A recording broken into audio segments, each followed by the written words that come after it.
Hello, তুমি কি বাজারে? বলছিলাম যে আমার জন্য এ তো শুনতেই পাচ্ছি না। আমি বরং একটা মেসেজ করে দিই। বলছি যে বাড়ি ফেরার পথে একটু দই নিয়ে এসো তো আমার জন্য।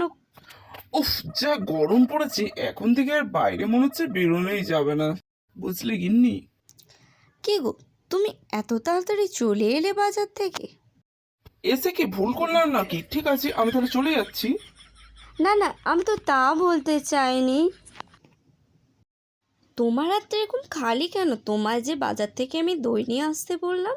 কখন আবার আমাকে দই আনতে বললে? আমি তো কই শুনিনি। হ্যাঁ, আমি তো তোমার মেসেজ করে বললাম যে বাজার থেকে দই নিয়ে আসবে। কই, আমি তো কই খেয়ালই করিনি। দেখছি, দাঁড়াও।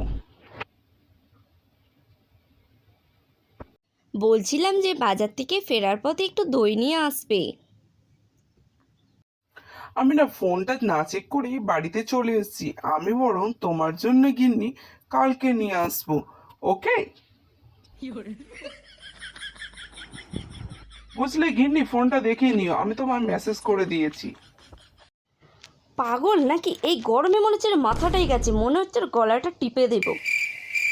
সহ্য কর।